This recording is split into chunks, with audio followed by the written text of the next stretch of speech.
you just get to think about ideas. Is there one specific thing that's holding them back? I wish I knew. We are joined today by Professor Dr. David Goldreich. Ooh, don't forget that. Thank you so much for having us today, sir. Glad you're here. Glad you could come. Glad to speak to you. So, sir, you have a huge resume with wonderful academics, education. You could probably make millions in the private sector. So I guess, have you... Why am I doing this? Yeah. Why am I doing this? I mean, I don't know if I can make millions in the private sector, but again, there was a time. Maybe I should sort of back up and say where those crossroads were, and why I'm doing this. Because I started out, I've been in academia my entire life. I went from undergraduate, I went to an MBA program, went to PhD program, and then just stayed in academia my entire life. But the crossroads of my career was when I was finishing up my MBA. I had a job offer at a bank. Okay. And I had an offer to stay in the PhD program, which would lead me onto an academic career, and that's where the crossroads. I still very much remember the decision anxiety. I still very much remember the decision anxiety of trying to figure out what I should be doing then, and I decided to go the academic route. So I stayed in academia. And the wonderful thing about being in academia means research and means teaching, right? But it's certainly for young academics, it's more about research. Is you just get to think about ideas and try to understand the world better. And that's, as a financial economist, it's trying to understand the world of finance. Why are prices the way they are? Why do markets do what they do? And you try to figure something out that nobody else has figured out before, and just figure it out. I don't have a boss that tells me what research to do. I mean, the dean is my boss, right? But overall, it's on me to figure out what research to do, how to do the research, and just figure things out, and the idea of being able to do that is really wonderful.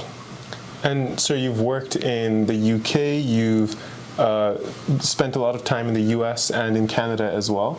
Yes. Out of these countries or any other country that you may have visited, which one do you think takes the best approach to the educational system in terms of post-secondary? I mean, generally speaking, like you're saying, I grew up in Toronto. I went to school in the States, worked in the UK. The U.S. is really the leading country in post-secondary education. There's a reason why so many foreign students come to the U.S. There's a reason why the U.S. is leading. That is the epicenter of academia, is the U.S. Look, Canada's doing wonderful things. We've got wonderful things going on here in Canada. There's a lot of wonderful things going on in the U.K. And then, of course, the U.S. has some problems. The cost of education in the U.S. is absurdly expensive. But that is the epicenter of where new ideas are being created. The top people with the best ideas are in the U.S. primarily.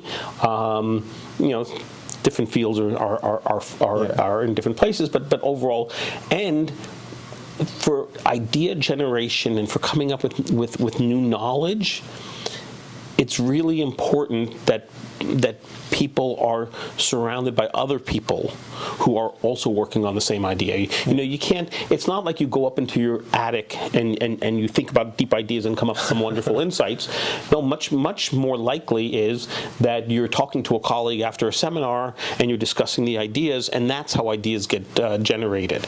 And in the U.S., if you're in like a university in the U.S., right? And I said the U.S. overall, right, for education, but on the other hand, with University of Toronto, which is a fantastic place, you want to be surrounded by people like that. Having said that, right, in my field, which is finance, right, when I was coming out, the U.S. was really where it's at. Since then, right, in the intervening decades, first of all, Europe has become much better, right? Okay. A lot of schools in Europe that have become very, very, very good.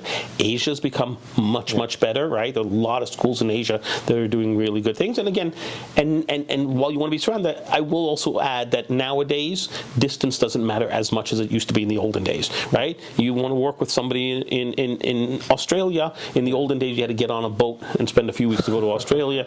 Now you get them on a Zoom call, and you can have a conversation as well about that. So overall, academia in the U.S. And I will add, when we think about just education, you take a look at the education that students get. And again, having worked in places where I have international students from all over, American students, and again, please don't mistake this as anything other than a gross overgeneralization. American education tends to value creativity. Okay. Right? So come up with your own ideas. Come up with creative, new, and interesting ideas. The American system tends to encourage that. Whereas other systems around the world where it's more rote learning, and that doesn't get you as far. You were one of those students not too long ago, I imagine, and you told a story of you parking in a certain professor's parking space when you were in the U.S. Yeah, 100% true story. First of all, it was a long time ago, right? It was a long time ago, and the story that I told you, especially the short version of the story now, the story that I told in class, because the reason why you're bringing this up is because in class we talked about financial markets and we talked about markets' responses to events happening, and we talked about the space shuttle blowing up, how the market reacted to the space shuttle blowing up in 1986, January 1986, and there was the Rogers Commission that was put together in order to figure out why the space shuttle blew up. But anyways, at that time in 1986, right, I was an undergraduate at Caltech. Right, Caltech's a tiny little school, but obviously very well known, very well known for science. And I was about your age at the time. And the story is that I had to go to the campus to drop off a form at the administrative offices or something like that. I don't remember what. And I drove to campus in my old junky piece of junk car that I had then, my student life car, and I drove to campus. The problem they had then, as they have now, and every place is it's impossible to find parking. So I circled around looking to find parking. And then I see one spot there, an open spot, and the professors had individual parking spots, their own parking spots, and one part on it said Feynman, Richard Feynman. And so those of you who, I don't know who was listening in, may or may not have heard of Richard Feynman. Richard Feynman was the probably the second most famous physicist of the 20th century after Einstein, won the Nobel Prize in 1965, and on the Caltech campus he was considered God, right? He was the most famous person there, and he was on the Rogers Commission trying to figure out what happened to the space shuttle. And this is right at the time, early 1986, when the Rogers Commission was going on in Washington. Feynman was on the Rogers Commission. And I was looking for a parking spot, and there was a parking spot that said Feynman on it. So my thought was, I don't think it was unreasonable to say, right, he's in Washington doing whatever, his important stuff there. I need a parking spot for 5 or 10 minutes. So I took the spot.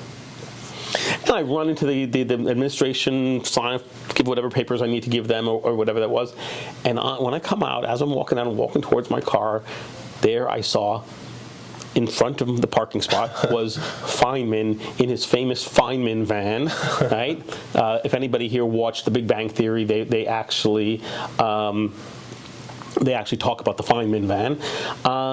And there he was, looking this way, looking that way, wondering, hey, who's in my parking spot, right? And so I was, and again, I was this, young, 20-year-old kid, and here's the most famous person we know is there, and so I come scampering over to, I'm so sorry, I didn't, and he just came like the stern, like, okay, I've done that myself, but don't do it again. And I drove. Anyways, that was my Feynman story.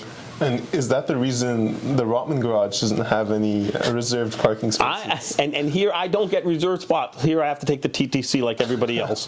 Here I have to take the TTC like everybody else. But anyways, that was my brush with physics fame. He died in 1988,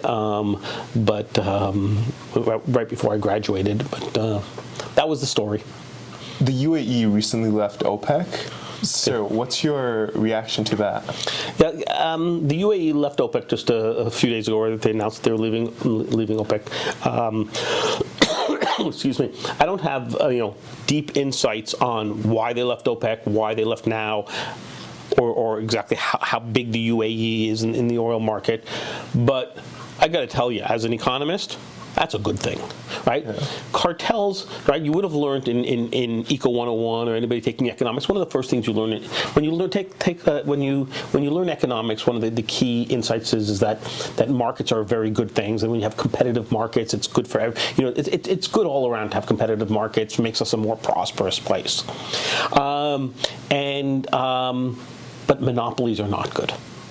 If you have one company owning that is the only supplier of a particular good, right? That's not a competitive market, right? It's a market, but it's not competitive.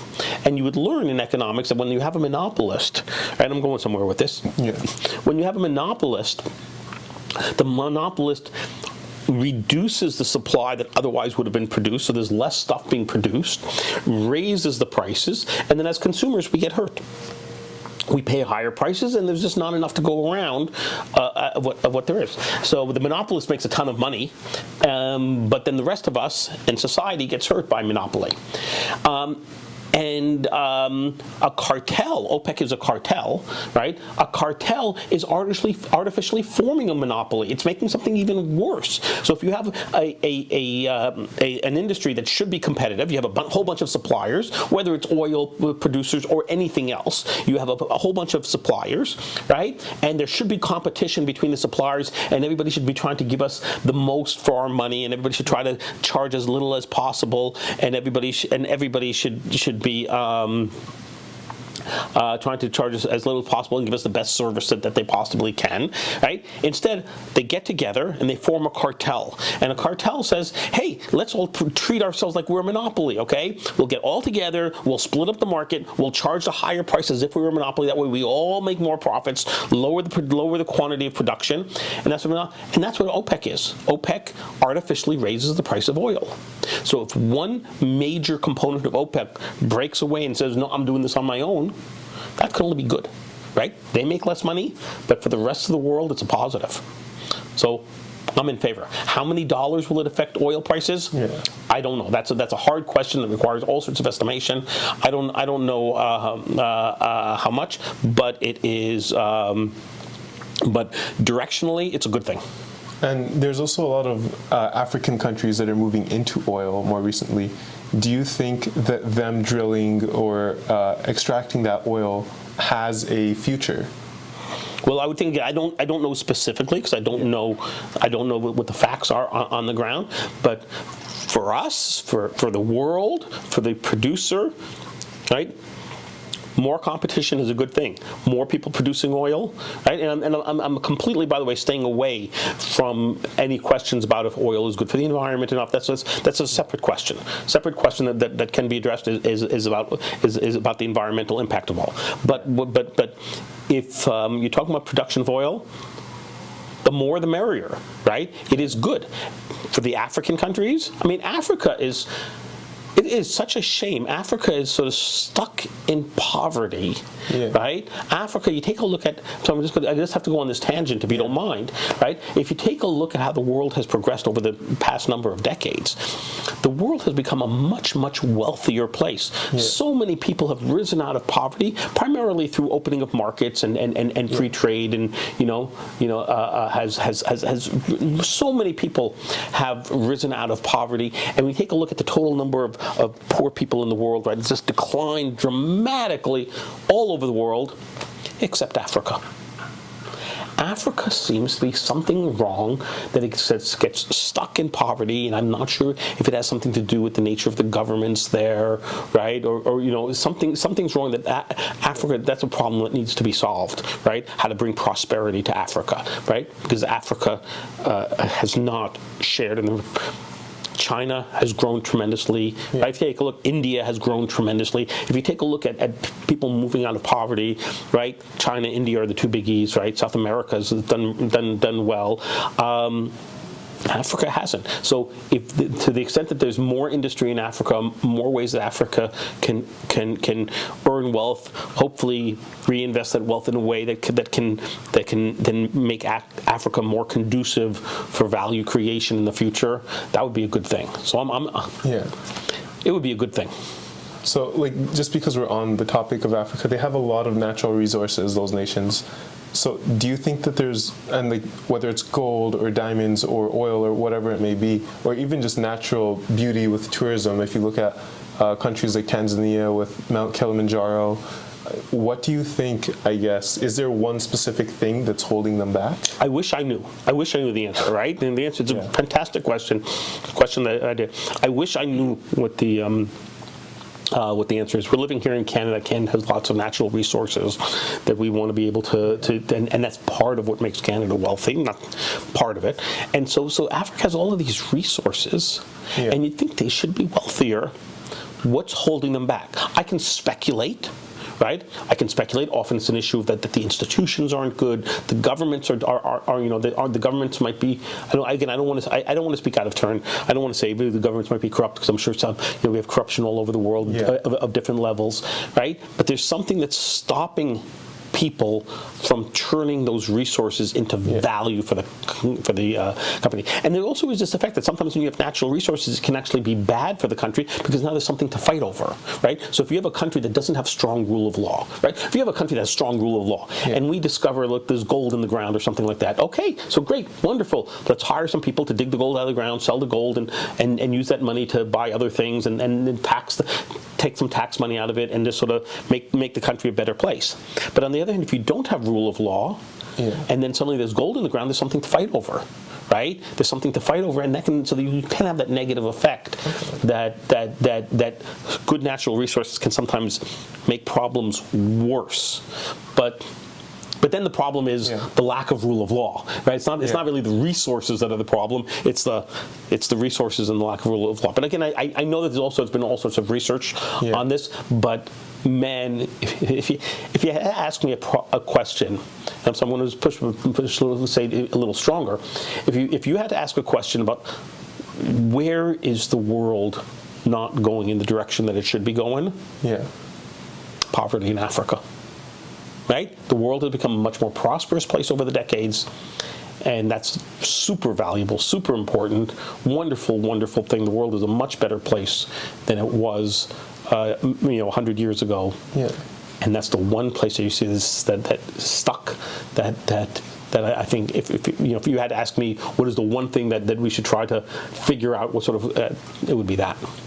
And I guess as we look to the future with that, do you think it would be industries like natural resources, like mining, like maybe oil, maybe lithium, whatever you may have it, so essentially digging, manufacturing, or do you think AI would bring more profits? Like if you had to, I guess, pick a side, which one do you think I don't know. wins? Okay, short answer is I don't know. What you need to do, the idea of world trade, right? This is what makes countries wealthy, what makes people wealthy is trade, right? Trade is this whole idea that everybody has their comparative advantage, right? I do what I'm good at, you do what you're good at, and then we trade, and that makes us both better off. And the idea of comparative advantage came up in the 1700s, originally started by talking about different countries, I think it was comparing England and Spain or Netherlands or something like that, right? That some countries are better at this, some countries are better at that, and you got to do with your comparative advantage, right?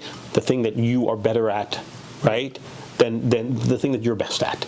And I think that's where one wants to go. So what is it, so if you're in an African country, what is it that your country can do that can provide something good for the rest of the world that other people can't do as well as you can do, right?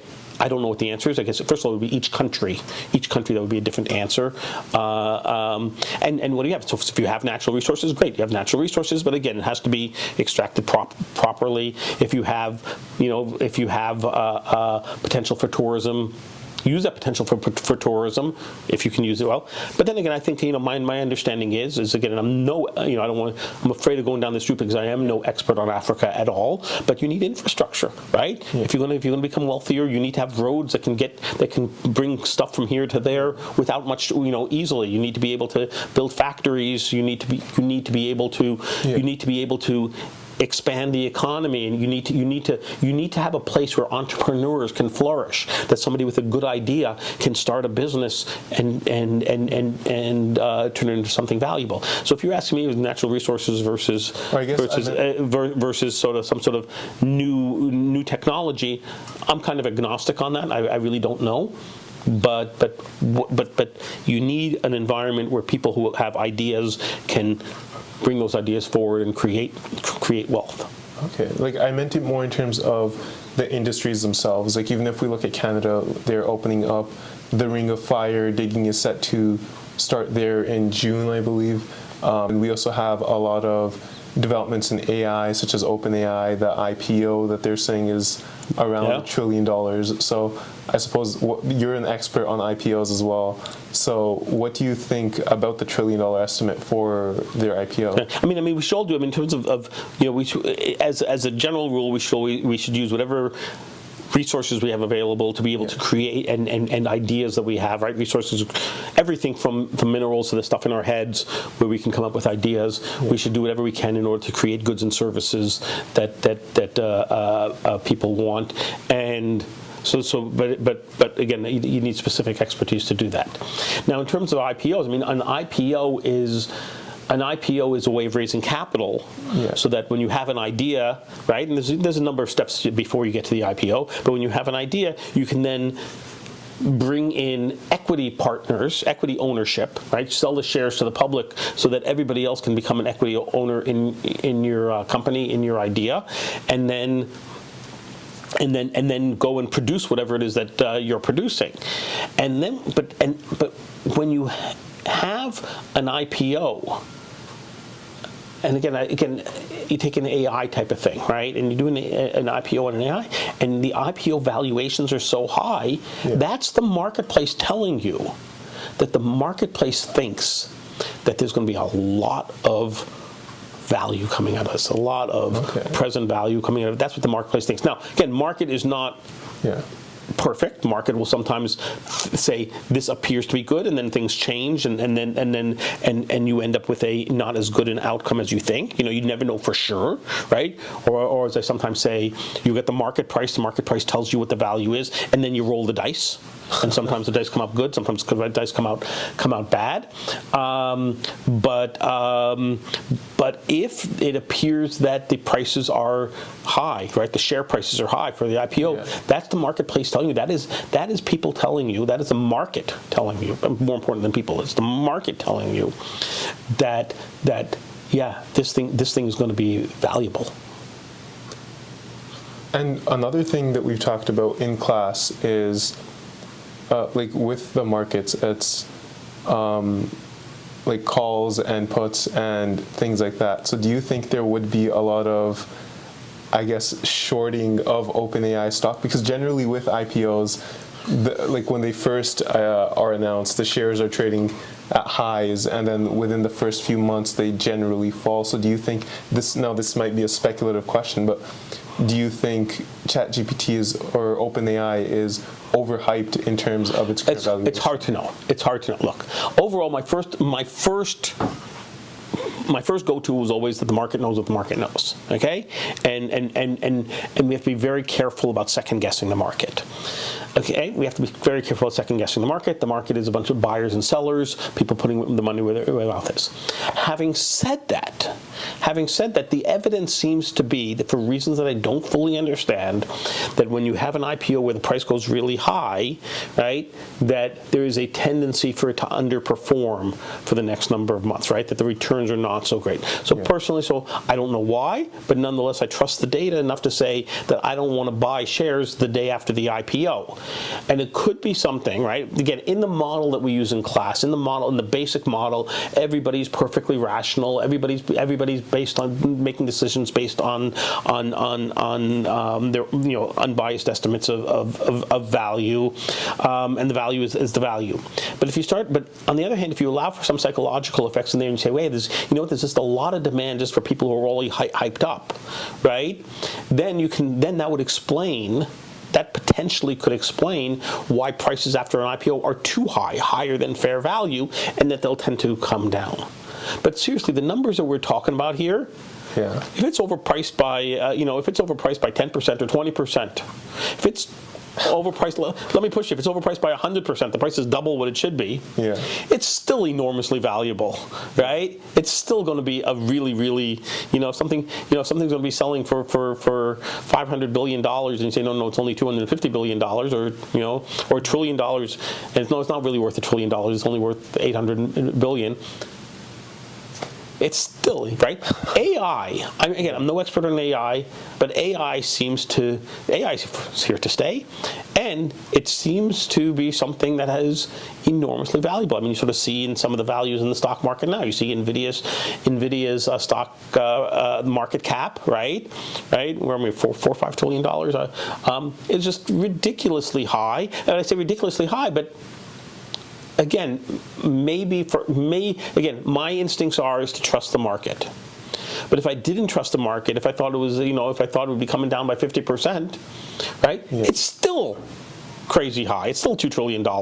It's still, and I shouldn't say crazy, right? It's still enormously high, right? It's still enormously high. There is definitely value there of some sort, right? I'm not willing to say that it's all fake.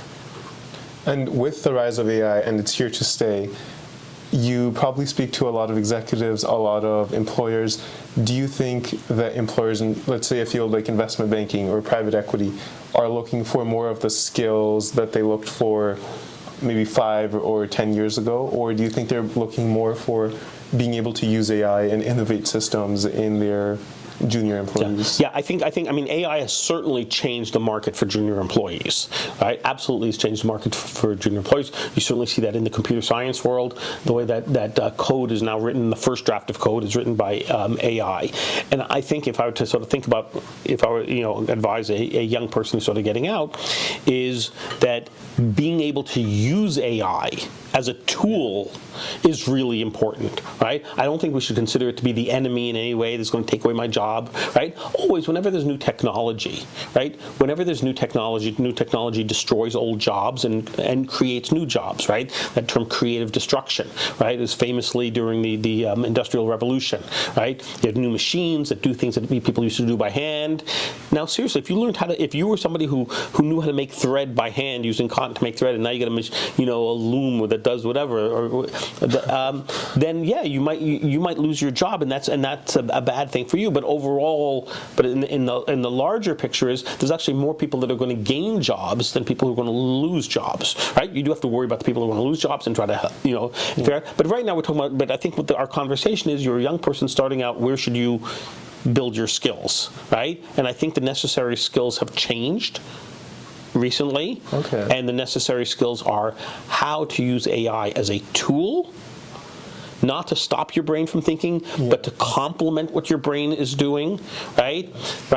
If you use AI saying, well, I don't need to think anymore, let's let AI do everything for me, you're definitely not doing it right. But if you say, look, this is what I'm trying to do, AI is going to do, rough AI is going to do this, but if I can sort of ask it the right way to do things for me, and I can try to think about where is it helpful, where is it not helpful, where it can expand what I'm trying to do, where it can improve what I'm trying to do, then if you're somebody who knows how to use AI well, then your skills are going to be more valuable. We are back with Professor Dr. David Goldreich. Sir, you designed the Rotman Commerce program in its present day, essentially. Well, I redesigned it, right? I took over Rotman Commerce back in 2015. I became the director of Rotman Commerce, and we did a lot of work on the curriculum. And the curriculum you see now the courses that you are required to take. Yeah. If you start pulling your hair out saying, why the heck do I have to take this? Why do I have to do that? That's me. So Math 133 entirely your fault? No, Math 133, no. We used to have, Math 133 was always there. The Eco courses, Eco 101, Eco 102, 204, were all there. But the Rotman courses, the RSM courses, okay, right? Those have been wildly revamped since back in the day. And when you designed or redesigned Rotman Commerce, what was going through your mind? I don't want to name names like Western Ivy or Schulich or maybe even Wharton, but were you thinking about Rotman Commerce's competition when you were? To some extent, I'll tell you what was the thing, because look, this is U of T, right? U of T. Easily the best, most renowned university in Canada, right? It's a world-leading university. A lot of things that U of T does that we're the best in Canada. The MBA program is the best one in Canada, the medical school, the law school. And the undergraduate business program should be the best one in Canada. It should be the best one in Canada. But on the other hand, Ivy and Queen's, I think, are excellent programs, right? Excellent programs, and in some respects, they're ahead of us, right? We've always been ahead of them in terms of our students. If I can say so myself, our students are the best students in terms of their analytical ability. They're the smartest students, and I don't care if I'm offending. If anybody here is watching from Western or Queen's, you know. If I offend you, too bad. But our students are the best students. And their quantitative ability, their analytical ability, and then when you take a look at what comes out of our competitors, say let's take Western Ivy as an example. They have fantastic soft skills, interpersonal skills. And that's one of the things that we've been building on, is trying to say that we want our students to have that as well. Because if we can maintain the edge that we have on the analytics, and if we can match them on the soft skills, right? Our students' our ability to present well and write well and like that, then we win. Then we win, and that was sort of one of the things that was driving. So I did keep an eye on the competition, that because I think that Rotman Commerce should just be there as the number one undergraduate business program in Canada. It should be, but we have some strong competitors, and I think there's no shame at all in looking at your competitors and saying, hey, they do that well. Right, they do that well. Let's steal that idea from them. Okay, let's try to imitate them on the things that they do well, and let's continue doing the things that we do well. But I don't know if you want me to go down this path, but in terms of the changes that we made in the program, right? So the changes we made in the program were so this idea about trying to build up where we have like the professional skills, the Center for Professional Skills has been an important development. Although that's mostly it sort of kind of started when I was there, but it's continued on very, very well since I left. And no longer involved in the administration of Rotman Commerce. But in terms of the curriculum itself, was very much prior to my time. Let's back up this way. Prior to my time, Rotman Commerce was known as finance and accounting. And we had lots of finance. We had lots of accounting. But that was it was too heavily on that. And then I compared it to MBA programs, right? Yeah. I spent most of my career at MBA. I have an MBA, but I spent most of my career teaching MBA programs. And if you take a look at MBA programs, what happens in an MBA program is you get these people coming in. MBAs are usually 2 years, and in first year you take one of everything. Okay. And then in the second year is when you start specializing in what you have. And the idea is that when you take one of everything, it gives you a bigger picture of how an entire organization works. So if you're a finance person, you know what the marketing people are thinking about, you know what the operations people and the strategy, you know a little bit about everything. And we felt that that's really important, that our students, if we want our students to become leaders in the future, we want every student to know at least something about finance, something about accounting, something about marketing, something about operations, something about organizational behavior, something about strategy, something about economics. We've always been strong in economics.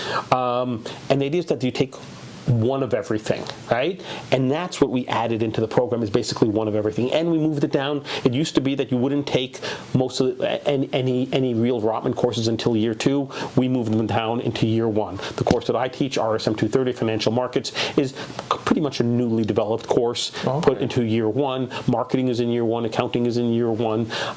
They did move them into year 1, and then it gives more opportunities for them to build up. And so those are some of that was sort of one of the driving forces, is to recognize that MBA programs do some really wonderful things with people. Let's try to use those ideas from MBA programs and try to turn our students into them, which I think also puts us much more in line with some of the best programs out there, right? Yeah. It puts us in line. Certainly, it's similar to the Wharton program. It's similar. It's similar to. I mean, Ivy is a little bit, because they only start in year 3 and year 4, and they're kind of but they have that same structure as well. Queens has that same structure, so we moved into that structure as well. And again, I just thought that we have the ability to do it. We have, and we just needed the to get through, get the courses redesigned and get the curriculum redesigned. So that's sort of an example of the types of things that we did. So if it is structured similarly to an MBA program in terms of... In that respect.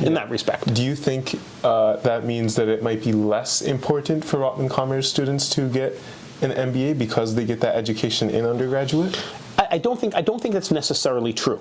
I don't think that's necessarily true. I mean, obviously not everybody needs to get an MBA, but the idea of an MBA program is, first of all, you start MBA programs almost always students come in with a number of years work experience. At least 2, 3, probably more typically 5 years of work experience. And one of the good things about an MBA program is that students are coming from diverse backgrounds. Some of the students are coming with a commerce undergraduate, some of them are coming with an engineering, some of them are coming with a humanities background. You have this diversity in the classroom from people with all sorts of different industry experiences. People learn from each other. I'm a fan of MBAs, okay, as you can tell, right? People learn from each other from their classmates who have all these different experiences. And then when they come to the classroom, though, if I were to teach finance in an MBA classroom, as I did for many, many years, so some of the students have never seen it before, right? If you have a history background and you're in an MBA program, you haven't seen it before. But if you have a commerce background and you come into my finance classroom, right, those equations are going to look familiar. You're going to see net present value. You're going to see weighted average cost of capital. So that never goes away. So that never goes away, but it changes. Okay. It's different, because the difference is that when you're an undergraduate, I try to have you understand these concepts and how to think about it. But when you have 5 years work experience and you understand something about how industry works and how wherever you work, each student's going to have work experience in a different area, right? But then it's a new context to think about it. And that's why a lot of business schools, for example, a lot of MBA programs, they use the case method. When they use the case method, what they're doing is they're saying it's not just about the equations. It's about applying the equations in unusual cases. So yeah, you've seen the equation before. Yeah. But now that you're somebody who's older, more mature, with some experience, now let's think about how this applies to the real world. I mean, and one thing I have to say, you're one of my undergraduate students, but one difference between undergraduate students and MBA students is that MBA students, having had a number of years work experience, for them, it's much easier for them to understand that the models in the classroom are merely models.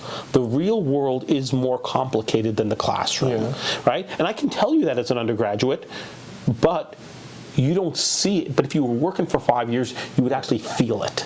You would say, oh, that's the equation. Yeah, but there are all these other real-world complications out there. And how does this equation work in a world with this imperfect world where things are not quite right? So the model gives you a framework to think about things, and then older students, MBAs, are usually more equipped to deal with the imperfections of the world and recognize understand how the models do and don't fit into real-world situations. So, if any of my undergraduates graduate, get out there, work for a few years. You want to come back and get an MBA? It's a good thing. You'll know the equations, but it's a different experience. Taking finance when you're 28 years old is different than taking finance when you're 19 years old. So I'm not asking you to pick a side, sir, but if you had to, which one do you like teaching more? The undergraduates or the executive MBAs or the MBAs? can ask me to pick a side. I love my undergraduates. I'll tell you, there's pros and cons to it. Right? The thing that I get from my MBAs, right? And like I spent most of my career teaching MBAs, right? The things that I get from my MBAs is that I can learn. They're coming from different. They have a number of years work experience. They're coming in with knowledge, but each one has knowledge from their own particular industry, their own particular role within that industry, and I learn from them, right? Because I don't have that work. I've been an academic my whole life. So by talking to my MBAs, I hear what goes on in their industries, and I learn stuff about industry. I learn things from them about how the real world works. That again, that is wonderful, and that's been great. That's been great. But for quite a few number of years now, not quite a decade, but almost a decade, I've been teaching undergraduates primarily. To me, what's the word that I'm looking at? It's a privilege for me to teach undergraduates. I love teaching my undergraduates, right? They don't have that aspect, but what I do get from my undergraduates is I get these smart kids, if I may say so, right? These smart kids that are coming there, enthusiastic kids, coming into the classroom who want to do well, who have all sorts of ambitions and dreams about what they want to do, and they want to learn. And they're coming in with that intelligence, but without preconceived notions about how the world works. And the idea that I am the one to sort of teach them, here's how you think about business, here's how you think about markets, and I'm able to influence the way that they think about business and markets.